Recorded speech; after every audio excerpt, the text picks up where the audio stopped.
Welcome to the Depth Dive. Today, we're jumping straight into maybe a newer challenge in the LLM world. It's what happens after you've sort of picked your favorite models. Right. Sounds like a good problem, doesn't it? There are so many LLMs now, different sizes, different specialties, and importantly, very different costs. Yeah, and that variety means just sticking with one single model, maybe the biggest one. It's just really inefficient. Sometimes it's incredibly expensive, actually. Exactly. You don't want to use the $10,000 hammer for a simple tap. So you need a way to route basic questions to maybe cheaper, faster models. Which brings us to LLM routers. They've become pretty essential, acting like a traffic controller, automatically picking the right model, the best fit, maybe the most cost-effective one for each query that comes in. Simple question. Goes to a quick, cheap model, something needing deep thought. Okay, then it goes to the big gun. But here's the meta problem, the challenge on top of the challenge. How do you choose the router itself? Yeah, that's the tricky part now. You've got commercial ones, open source ones popping up. But how do you, as someone building a system, actually compare them fairly? There hasn't really been a standard way to measure them across both, say, accuracy and cost effectiveness. Okay, so that's what we're unpacking today. We're introducing RouterArena. This is really the first open platform aiming to solve exactly that problem. Think of it like El Marina, but for the routers instead of the models themselves. A standardized leaderboard. Right. We're going to walk through how they designed this thing. The rigor involved is pretty impressive. And maybe most importantly, what the first results are telling us about these fundamental trade-offs in routing right now. Before RouterArena existed, trying to compare these systems was, well, it was messy, wasn't it? Completely. You might get vendor reports or maybe some small specific benchmarks, but nothing gave you that full picture, that apples-to-apples view. The sources we looked at really highlight these gaps. So to build a trustworthy evaluation platform, what were the three big hurdles they had to clear? Well, they saw that earlier attempts, some smaller benchmarks, just didn't cover enough ground. So first, they knew they needed a really solid data set. Okay. And not just any data. It had to span a wide range of topics, different domains, and this is really key, different difficulty levels. Why the difficulty part? Because if you only test it on, say, easy facts, you never know if the router is smart enough to figure out when it needs to spend the money on a powerful model versus when it can save costs. Got it. So testing both domain smarts and cost smarts together. What about measuring performance? What was the second challenge? Metrics. Router performance is just more complicated than model performance. It's multidimensional. You can't just look at, was the answer right? Right. They need ways to measure things like optimality, basically. How close did the router get to making the theoretically best choice for that specific query? And also robustness. How well does it handle messy, real-world kinds of inputs? And the third piece was the platform itself, making it fair and usable long-term. Exactly. The framework. It needed to be automated, obviously, but also able to bring in and evaluate both the closed source commercial routers and the open source ones on, a level playing field. Right. Otherwise, it's not a complete picture. And it needed to support a live leaderboard, something that stays current. Without that, it wouldn't stay relevant for very long. And that commitment to rigor is really what gives this platform its value, especially if you're looking to actually deploy one of these routers. It gives you that comprehensive view that, just looking at one vendor's claims or a small benchmark can't provide. Absolutely. And when you look at how they built the data set, the academic grounding is quite clear. They didn't just scrape random questions. They used established systems. Okay, tell us about that. How did they make sure the questions covered everything, not just, say, coding problems? For the breadth, the domain coverage, they actually looked to libraries. They used the Dewey Decimal Classification, DDC system. Oh, interesting, like for organizing books. Precisely. It gave them a structure to ensure they covered knowledge broadly across 9 main domains and 44 specific categories, everything from science to history to social issues. They did exclude the religion domain due to sensitivity, but otherwise it's very comprehensive. Okay, so that handles the breadth of topics. What about making sure it tests different levels of difficulty, which you said was crucial for efficiency? Right. For difficulty, they turned to educational theory, specifically Bloom's taxonomy. I remember that from school. Yeah. It classifies cognitive tasks. So they group the queries into 3 levels. Easy, which is like remembering or understanding facts. Medium, which involves applying knowledge. And difficult, which requires analyzing or evaluating complex information. So it's not just about what the question is about, but how much thinking power is needed. Exactly. That ensures the router has to make nuanced decisions based on the actual cognitive load, not just keywords. And the data set itself is pretty large too, right? About 8,400 queries. Yes, around 8,400, carefully sampled and checked. And the distribution kind of reflects reality. Most questions people ask are relatively straightforward.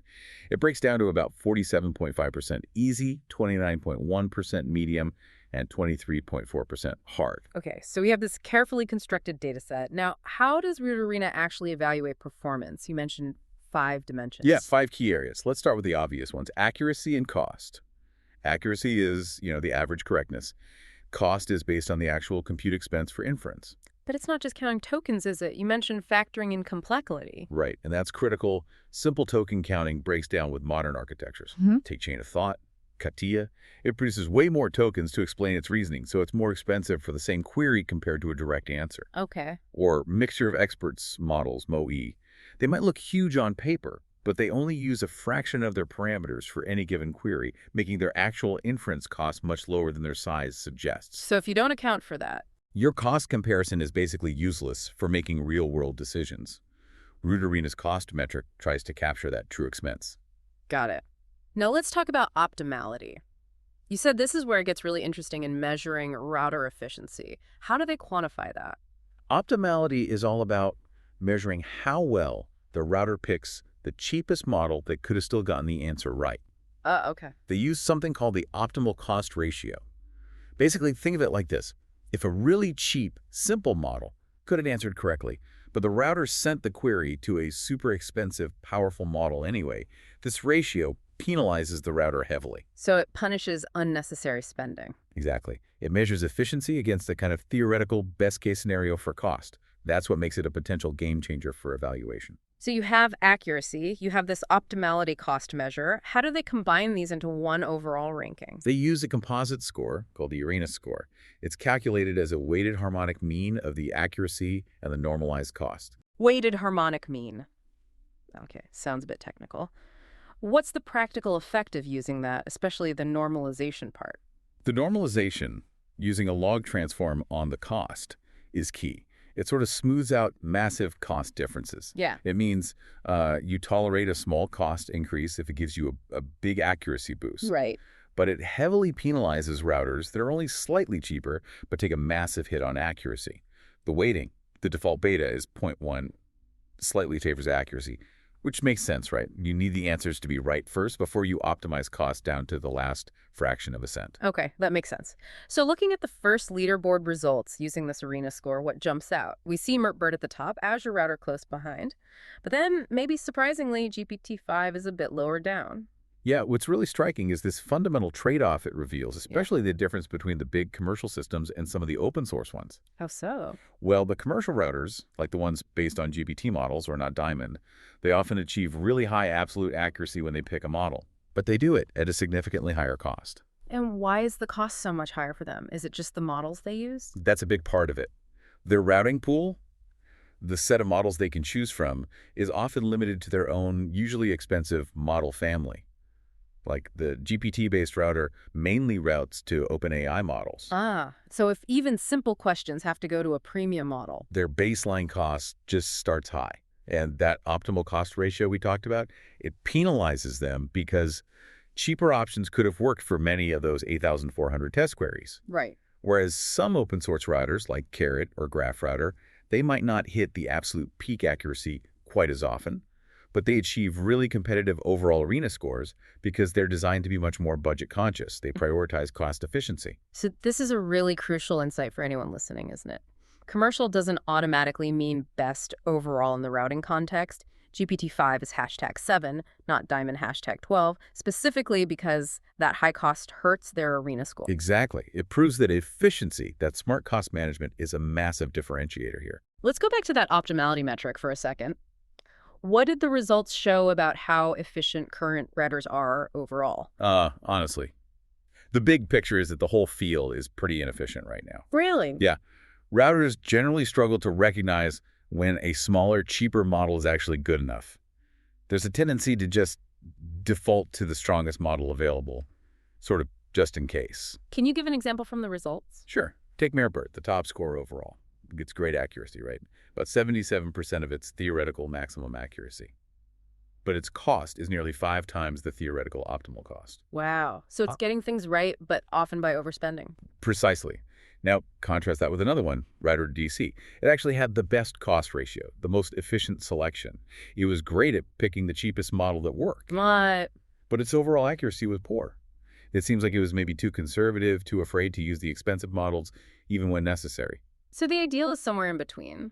Mertbert's accuracy combined with RouterDC's thriftiness. That's the challenge, exactly. Nailing that balance is the next frontier. Okay, let's shift to some more practical, real-world aspects. What about robustness? How do these routers handle messy input, like typos or irrelevant stuff in the prompt? Yeah, that's important. They tested this by slightly tweaking the queries, like adding a random keyword at the beginning or introducing a typo, and then checking if the router changed its mind about which model to send it to. And ideally, it shouldn't change its mind if the core meaning is the same, right? Exactly. A robust router should see past the superficial noise. So what made the difference? Which routers were more stable? The ones that use latent representations of the prompts generally did better. Latent representations, meaning they look at the underlying meaning rather than just keywords. Sort of, yeah. Think of it like this. Routers using explicit representations, maybe like KNN or NERTBERT in the study, are more like keyword matching. Change a word, even slightly, and the match might break, leading to a different model choice. But latent representations capture the deeper semantic concept. So even if the user phrases it differently or adds noise, the underlying meaning vector might still point towards the same kind of task complexity, leading to a more stable routing decision. That makes sense. Finally, the elephant in the room for any real-time system, latency. The router sits right at the start of the process, doesn't it? Absolutely, it's in the critical path. Before the LLM even starts thinking, the router has to make its choice. So if the router itself is slow, the whole user experience suffers, regardless of how good the eventual answer is. What did the results show there? Are most routers fast enough? For the most part, yes. Most of the routers tested managed to operate well under 100 milliseconds on a standard A100 GPU. That's generally fast enough for many applications meeting typical service level objectives, or SLOs. But you said most. Were there exceptions? There were. 2 specific routers, VLLMSR and RouterArena, showed significantly higher latency. Much higher, potentially unacceptable for real-time industrial use. And why was that? What made them slower? It came down to dependencies. They rely on external services, specifically calling out to the OpenAI embedding API to process the prompt before they can even make the routing decision. Ah, so that extra network hop adds a lot of delay. A lot. And it's variable delay, too, depending on network conditions and the external API's responsiveness. This is a huge takeaway for anyone deploying these. Adding external network calls in your critical path, even for something seemingly simple like getting embeddings, can absolutely wreck your latency budget and make a system unusable in practice. Okay, so wrapping this deep dive on RouterArena up, the main conclusion seems pretty clear. There's no single best router right now. Definitely not. The leaderboard clearly shows these inherent trade-offs. You're constantly balancing cost against accuracy. And that's even before you factor in things like the latency we just discussed or how robust it is to noisy input. Exactly. And that really highlights the biggest opportunity, the main direction for future work that RouterArena maps out so clearly. Closing that gap. Building routers that are much, much better at knowing when a smaller, cheaper model is genuinely sufficient. Getting smarter about evaluating query complexity before spending the big bucks. Moving towards that ideal frontier, getting top-tier accuracy but at a much more optimal cost, it sounds like it requires moving beyond simple heuristics. It does. It needs more sophisticated understanding, probably deeper semantic analysis, to really gauge the required cognitive lift for a query. So the challenge for everyone building these systems now isn't just picking the best model, it's proving your router knows with high confidence when not to pick the best, most expensive model. That's the new frontier in efficient LLM deployment. Nailing that efficiency is key.